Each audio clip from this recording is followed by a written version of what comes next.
नमस्ते, स्वागत है आप सभी का ग्रेट मंत्रा के यूट्यूब चैनल पर। साथियों, आज हम आपसे बात करेंगे तो जो हमारा टॉपिक रहेगा वह है गुप्त साम्राज्य। गुप्त साम्राज्य है, इसका जो समय काल है वो चलता है 319 से 467 ईस्वी तक। इसे हम स्वर्ण युग के नाम से भी जानते हैं। होता क्या है कि कुषाण साम्राज्य के विघटन के पश्चात 4वीं शताब्दी में उत्तर भारत में एक नए राजवंश का उदय हुआ और इस वंश का नाम पड़ा था गुप्त वंश। इस वंश ने लगभग 300 वर्ष तक शासन किया और इस वंश के शासनकाल में अनेक क्षेत्रों का विकास हुआ। इस वंश के संस्थापक हैं वो श्रीगुप्त हैं। अब ये श्रीगुप्त वाला मैटर थोड़ा समझ लो। गुप्त वंश के जो प्रथम राजा थे वो सिर्फ गुप्त थे।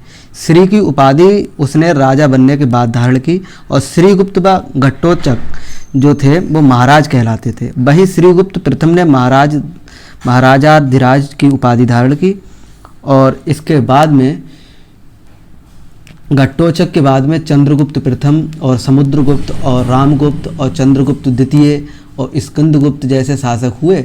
इस वंश में 3 जो है प्रमुख शासक थे। इसमें चंद्रगुप्त प्रथम और समुद्रगुप्त द्वितीय, जिसे विक्रमादित्य की उपाधि बाद में मिली। इसमें अगर हम बात करें तो प्रशस्ति और चरित्र की, तो इसमें गुप्त काल में प्रशस्ति लेखन का विकास हुआ। प्रशस्ति लेख एक विशेष रूप का अभिलेख होता है जिसमें राजा की प्रशंसा की जाती है और इन प्रशस्तियों में राजा की जो उपलब्धियों के साथ साथ उनकी महानता के विषय में भी लिखा जाता। और हरिसेन हैं और वत्सभट्ट हैं, बासुल हैं, ये प्रमुख इनके प्रशस्ति लेखक थे। इनकी प्रस्तुतियाँ गुप्त काल में इतिहास की जानकारी के प्रमुख स्रोत भी हैं और इसी प्रकार जो वाडभट्ट हैं उनके द्वारा जो लिखा गया वो हर्षचरित्र लिखा गया और कादम्बरी हर्षवर्धन काल के इतिहास की जानकारी मिलती है। तो रामपाल जो चरित्र है, रामपाल चरित्र, तो वो पाल शासक के जो रामपाल के क्रियाकलापों का वर्णन करता है। जो रामपाल चरित्र है उसमें तो तत्कालीन बंगाल की जानकारी भी देता है। तो ये बात जो हम पढ़ रहे हैं, इससे आगे अगर हम बात करें तो इसमें जो क्रम चलता है वो सबसे पहले तो गुप्त साम्राज्य था, फिर श्रीगुप्त बने, फिर श्रीगुप्त में ही घटोत्कच गुप्त बने। ये दोनों पूर्ण स्वतंत्र शासक नहीं थे, तभी इनके लिए जो साथ साथ में रहे। फिर जो तीसरे नंबर हमारे चंद्रगुप्त प्रथम आते हैं।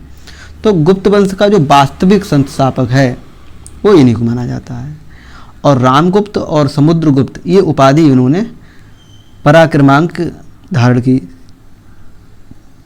तो ये बात हो गई इसको लेकर। अब हम बात करें चंद्रगुप्त प्रथम की। तो चंद्रगुप्त प्रथम में क्या होता है कि कुषाण काल है, इसमें मगध की शक्ति और महत्वता समाप्त हो गई और चंद्रगुप्त प्रथम ने इसको पुनः स्थापित किया। उसके साकेत यानी कि अयोध्या और प्रयाग यानी कि इलाहाबाद, अयोध्या के लिए साकेत बोलते थे प्राचीन काल में। तब मगध का विस्तार हुआ और वह पाटलिपुत्र से शासन करता था। उसमें लिच्छी वंश की राजकुमारी से विवाह किया। इस संबंध में मगध तथा लिच्छियों के बीच संबंध अच्छे हुए और गुप्त वंश की जो प्रतिष्ठा है वो बढ़ने लगी। चंद्रगुप्त ने महाराजाधिराज की उपाधि धारण कर ली। फिर जो हमारा समुद्रगुप्त आता है तो समुद्रगुप्त जो है चंद्रगुप्त प्रथम का ही पुत्र था। सभी गुप्त शासकों में सबसे ज़्यादा महान था और वह एक कुशल योद्धा, विद्वान, संगीतज्ञ और कवि भी था। इसके साथ ही वह एक कुशल शासक भी था। उसने खुद हिंदू धर्म का अनुयायी होते हुए बौद्ध और जैन धर्मों का सम्मान किया और इन धर्मों के प्रति सहिष्णुता की नीति भी अपनाई। इतिहास में समुद्रगुप्त का नाम एक विजेता और साम्राज्य निर्माता के रूप में लिया जाता है। उसके विजय अभियान के विषय में हमें इलाहाबाद की जो प्रशस्ति है उससे पता चलता है और उस समय की अधिकांश जो प्रशस्तियाँ थीं वो राजाओं के पूर्वजों के संबंध में जानकारी देती थी। इलाहाबाद जो प्रशस्ति के अलावा समुद्रगुप्त के बारे में समुद्रगुप्त जो था उसकी द्वितीय की वंशावली पूर्वजों की सूची में मिलती है। ये स्रोत बताते हैं कि समुद्रगुप्त ने भी महाराजाधिराज की उपाधि धारण की। फिर हमारे जो द्वितीय चंद्रगुप्त द्वितीय आते हैं जिन्हें विक्रमादित्य की उपाधि धारण की जिन्होंने। तो समुद्रगुप्त का जो उत्तराधिकारी था उसका नाम था चंद्रगुप्त द्वितीय। फिर इसका दूसरा नाम देवराज या देवगुप्त भी था। ये चंद्रगुप्त विक्रमादित्य के नाम से भी जाना जाता था और महरौली लौह स्तंभ से इसके बारे में जानकारियाँ भी मिलती हैं। माना जाता है कि जब रज्जुगुप्त जो था अपनी पत्नी ध्रुव देवी को शक शासक को सौंपने के लिए तैयार हुआ, तब चंद्रगुप्त ने शक खेमे घुसकर शक शासक को मार डाला।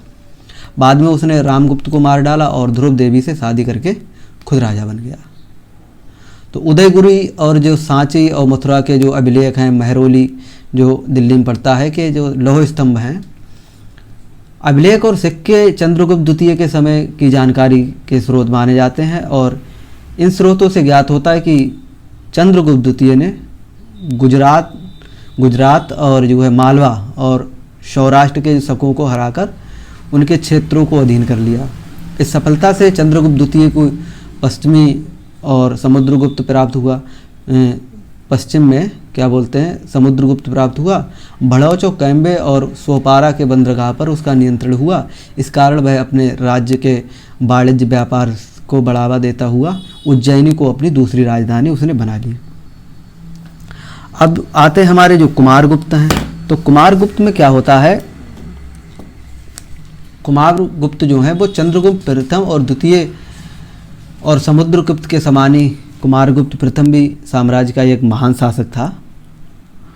तो कुमारगुप्त की जो फर्स्ट है कुमारगुप्त प्रथम, इसमें महेंद्रादित्य की इसको उपाधि मिली और मुद्राओं पर अंकित उसकी उपाधियां श्री महेंद्र, महेंद्रादित्य, महेंद्र सिंह, अश्वमेध, महेंद्र आदि मिलती हैं।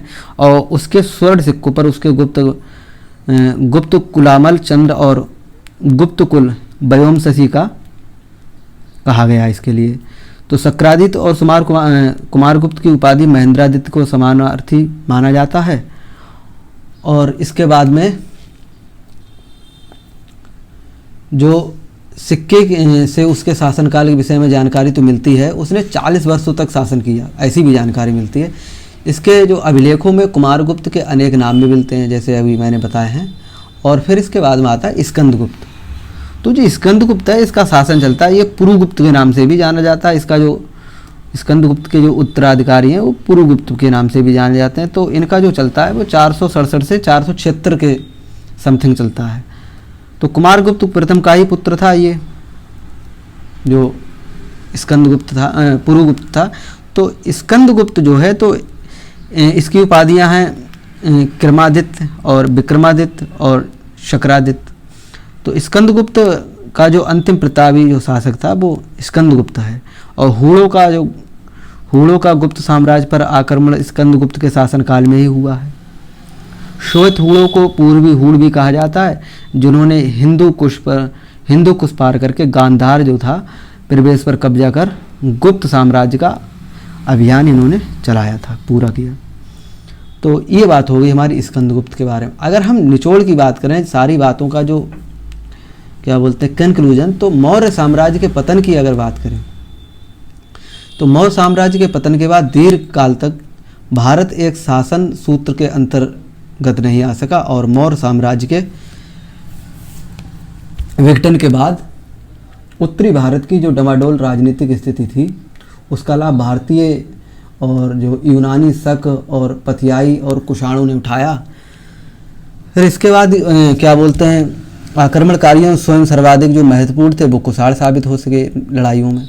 तो उधर जो दक्कन और दक्षिण भारत में सातवाहन जो वंश है उसमें स्थिरता लाने का कार्य किया, लेकिन ये दोनों साम्राज्य कुषाण और सातवाहन 3री शताब्दी तक समाप्त हो गए। देश की रही सही जो राजनीति ही उसमें अब छिन्न भिन्न हो गई और सौभाग्यवश इस राजनीतिक विघटन का जो सामना करने के लिए भारत के 3 भागों में 3 नए वंशों का उदय हुआ।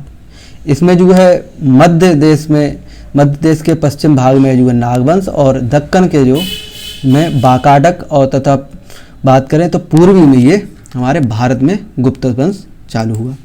तो तीनों जो गुप्त शासकों में सर्वाधिक सफलता मिली वो 275 ईस्वी के आसपास गुप्त साम्राज्य जो सत्तारूढ़ हुआ, उन्होंने सर्वप्रथम अपना जो शासन था वो प्रयाग, अयोध्या, मगध तथा क्या बोलते हैं मध्य गंगा घाटी तक इसने चलाया। धीरे धीरे इसका प्रभाव लगभग सारे भारत में फैल गया। इतिहासकार गुप्त साम्राज्य की सफलता का उदय उनके बहुत कारण बताते हैं, जैसे इनमें जीन है, लगामों हैं, बटन लगे कोटों, उन्होंने जो जीन है और लगामों बटन लगे जो कोट हैं, जूते हैं, पतलूनों आदि का ये कुशाणों सीखा था। सब से उनकी जो सैनिक गतिशीलता थी वो बड़ी, और उत्कृष्ट घुड़सवार थे वो भी बन गए। कुशाणों की सेना में हाथियों और रथों के स्थान पर घोड़े अधिक प्रयोग किए जाने लगे, और गुप्त लोगों ने भी घोड़ों को अपनी सेना का प्रमुख स्थान दे दिया। निसंदेह इसका जो लाभ है वो गुप्तों को अपने प्रतिद्वंदियों के विरुद्ध हुआ। इसके साथ ही जो वैवाहिक स्थिति में गुप्त शासकों ने अपनी जो राजनीतिक प्रतिस्पर्धा थी वो नाग और बाकाटक और गणराज्यों के जो शासकों में इन्होंने कूटनीति से वैवाहिक संबंधों द्वारा अपनी शक्ति को सुदृढ़ किया। गुप्त लोग जो थे वो अनेक भौतिक और प्राकृतिक श्रेष्ठताएं प्राप्त थी। उनकी राजनीतिक गतिविधियों का जो केंद्र था वह यहाँ की भूमि उपजाऊ होना था। उनके प्रारंभिक प्रभाव क्षेत्र विशेष कर दक्षिणी बिहार और मध्य भारत में लौह उपकरण का प्रयोग किया गया, और जिसमें उन्होंने कृषि सैन्य उपकरण का उद्योगों की उन्नति में योगदान मिला। गुप्त साम्राज्य वंश का अगर हम परिचय देखें तो इसमें होता क्या है कि गुप्त साम्राज्य अपने प्रसिद्ध उत्कृष्ट लेखों में अपने वंश और सामाजिक पद, वर्ण, जाति इत्यादि के जो उल्लेख मिलते हैं इसमें नहीं किया है। काशी के जो प्रसाद जायसवाल का जो मत है वो कहते हैं कि गुप्त साम्राज्य शूद्र और मूलतः पंजाबी के निवासी थे। उनका मत है कि कौमुदी महोत्सव नाटक के जो नायक चंडसेन, जिनकी वह चंद्रगुप्त प्रथम के रूप में कल्पना की जाती है, को काशकार जो होते हैं कहे जाने पर आधारित है। बौधायन कामसूत्र के अनुसार अगर देखें तो जो जायसवाल हैं कारस्कर जाति के शूद्र माने जाते हैं। कुछ विद्वान गुप्त साम्राज्य को शासकों को उनके नामांत गुप्त के आधार पर वैश्य वर्ण का मानते हैं, क्योंकि स्मृतियों के अनुसार ब्राह्मण की जो उपाधि है, ब्राह्मण की उपाधि शर्मा, क्षत्रिय अथवा भूमि की वर्मा, और जो है वैश्य की गुप्त थी। ब्राह्मण की उपाधि वो शर्मा है, और क्षत्रिय अथवा जो हमारे भूमि है भूति है इनकी वर्मा है, और जो वैश्य है इनके लिए गुप्त, और शूद्र को दास कहा गया है। लेकिन इस मत को कुछ लोग दो कारणों से नहीं मानते हैं। एक तो गुप्त उपाधि नहीं मानते हैं, और प्रायः इसे सभी नामों के अंत में गुप्त आने से इसकी जो है सुविधा के लिए गुप्त वंश मान लिया गया। तो कुल मिलाकर ये जो हमने गुप्त साम्राज्य पढ़ा, तो इसमें दूसरा जो इतिहासकार, इतिहास के बहुत से जो ब्राह्मणों के नाम के साथ भी गुप्त या भूति उपाधि का प्रयोग हमें मिलता है, जैसे ब्रह्मगुप्त हैं, विष्णुगुप्त हैं, भभूति हैं, देवभूति हैं आदि, गौरीशंकर हैं, ओझागुप्त हैं। शासकों के क्षत्रिय जो हैं माने जाते हैं। इनके विचार का जो प्रमुख आधार है वो मध्य प्रदेश के गुप्त वंशीय नरेश हैं। महाशिव गुप्त से संबंधित सिरपुर की जो प्रशस्ति है उससे है, और चंद्रवंशीय जो क्षत्रिय भी कहा जाता है। तो इस प्रकार के ऐसा जो प्रश्न है जो कि निश्चित प्रमाण के अभाव में अभी भी एक विवादास्पद बना हुआ है। तो ये हमारी जो जानकारी है ये रही है गुप्त वंश के बारे में। तो साथियों, इसी के साथ ये वीडियो आप शेयर करिए, क्योंकि जो इतिहास है वो पढ़ाई के साथ साथ हमें बहुत सीख भी देता है। ये बात मैंने पिछली वीडियो में कही है और फिर भी मैं कह रहा हूँ। दूसरी चीज़ है कि अगर आपके लिए हिंदी पढ़नी है और साइको, तो इसी हमारे जो चैनल है ग्रेट मंत्रा, तो इसमें प्ले लिस्ट बनी हुई है। जब आप दाएं बाएं करेंगे तो वो प्ले लिस्ट आपको मिल जाएगी और वहीं पे आप पढ़ लीजिएगा। तो प्ले लिस्ट अलग अलग बना रखी है हमने सुविधा के लिए। हिंदी की पूरी प्ले लिस्ट मिल जाएगी आपके लिए, और साइको की भी मिल जाएगी। साइको उसमें जो है शिवांगी मैडम ने पढ़ाई है, और क्या बोलते हैं हिंदी मैंने पढ़ाई है। तो ये चीज़ें हमारे लिए समझनी होगी, क्योंकि सीटेट का एग्ज़ाम है। तो लगभग 2-3 दिन बाद अपना जो है 3 सब्जेक्ट कवर हो जाएंगे, साइको, हिंदी और अपनी EVS।